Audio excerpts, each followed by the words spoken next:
Well, welcome back to San Antonio Living. When you go to an open house at a house that's for sale, do you open up the medicine cabinets or maybe pull back the shower curtains, look under the beds? Do you do all of that?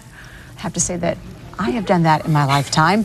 Is that proper, though? I'm about to find out that maybe I don't have the best manners when I go to open houses. And Diane Gottsman is here. She is our etiquette expert. Good morning. Good morning. This is a great topic. A lot of us go to open houses because, yes, we are in the market for a home, but a lot of us just go because we want to see the neighbor's house. Because we're a little nosy. That's yes. You know, some people go to open houses because it's fun. It's something to do on a Sunday afternoon. So we got this topic from a viewer, and here's the #1 question of the day. How do you say the word realtor? Is it realtor, realtor, or realtor? E-R-O-R or three? Tor. Realtor. Yes, it's 2 syllables, realtor. And one realtor said it's between an E and an R. Okay, so that's a new letter. Realtor. Realtor. Realtor. Okay.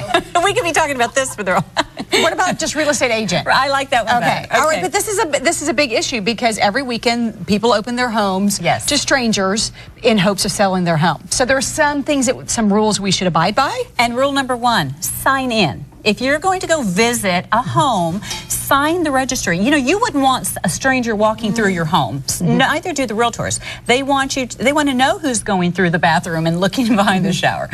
Yeah, they know when they see me coming. They know what I'm going to be doing. You say don't snub the realtor on duty. You know what happens is we walk in and we don't want to be hassled. It's kind of like a car salesman. We want to look by ourselves. And so we curtly say hello and move on. Or we go the other way and not say hello at all. So make sure that you greet the person who's representing that house so they know you're there. Can you say, I'm just looking? Absolutely. But just so they know that, just so you're pleasant to them. It's about common courtesy. Yes. Oh, common courtesy. Here's Remember a big one. that. Yeah. You say don't carry on a conversation sitting on the couch at the kitchen table as if you were at your house. It's just a technology smart tip. If somebody calls you, take the conversation outside. Don't sit down on their bed and cross your legs or sit on the couch and make it your home. It's somebody else's home.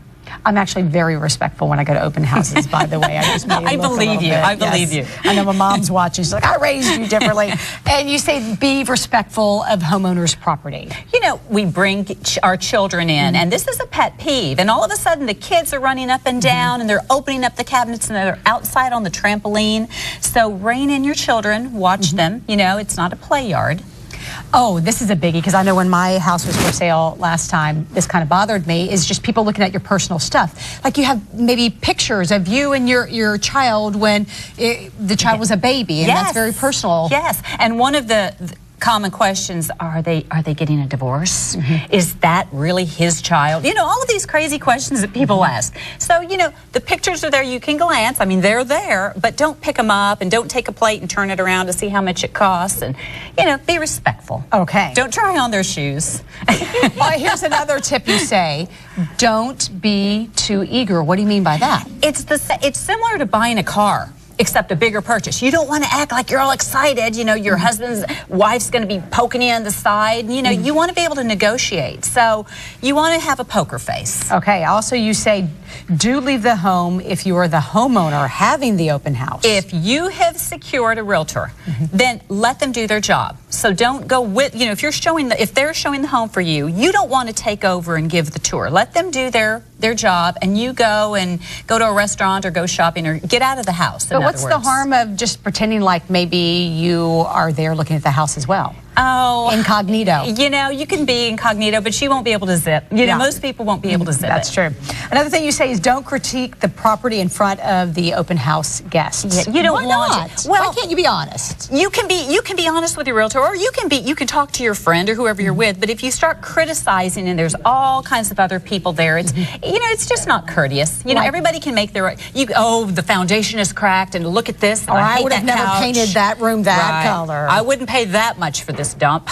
You know, things like that. Yes, all right. It's all subjective. Oh, another thing, and I would never think about this, don't assume that you can take video or pictures. Absolutely. It's private property. So ask if you want to, and sometimes you can, but you need to ask first. Because especially a lot of times, especially when it's a couple, maybe only the wife is there, Yes. the husband is in another city, maybe you're relocating. So, And here's another thought, you don't know who else you're getting in the picture. You might be getting another bystander in the picture, a child. You know, there's all kinds of issues that go along with that. boy, I've never thought about an open house that way, but I will the next time I go. And this is something blogging about, right? Yes. And we can find it on your Facebook You can page? find it on my blog and my Facebook page, and Realtor, 2 syllables. And again, thanks to the viewer who said, hey, we need to talk about this, and that's how it works. Diane Gottsman is who we've been talking to today. She has the Protocol School of Texas. You can learn more about the classes and also her blog at dianegottsman.com. Number to dial to get more info, 826